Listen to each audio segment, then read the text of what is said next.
I Madskoven om efteråret, der kan vi høste et bredt udvalg af forskellige produkter. Svampe, bær, frugt, nødder, bladgrønt, krydderurter og æg. Madskoven fylder 6% af arealet i det scenarie, vi har i den nye udgave af bogen om permakultur. Det er et scenarie, hvor 64% af Danmarks areal genskoves, og det vil give en samlet kulstoflagring på 21 millioner ton CO2 om året.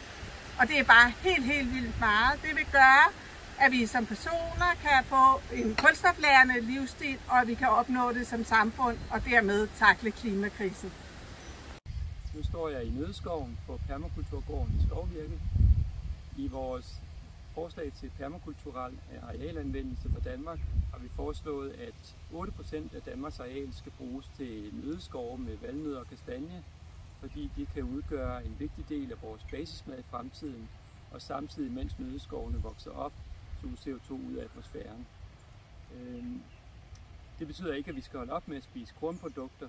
Vi har i vores arealforslag også sat areal af til marker med enårige som korn og bælgplanter. Jeg står nu i hønseskoven på Permakulturgården i Skovvirke.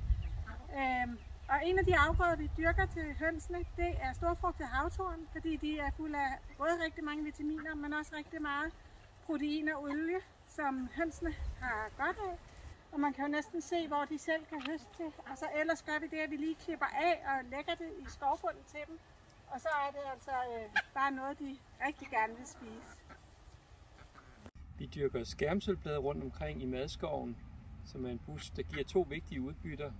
Den giver både nogle rigtig sunde og lækre bær, som vi kan høste her i efteråret, og så giver den kvælstof, fordi den er kvælstoffikserende, som gavner hele madskovssystemet.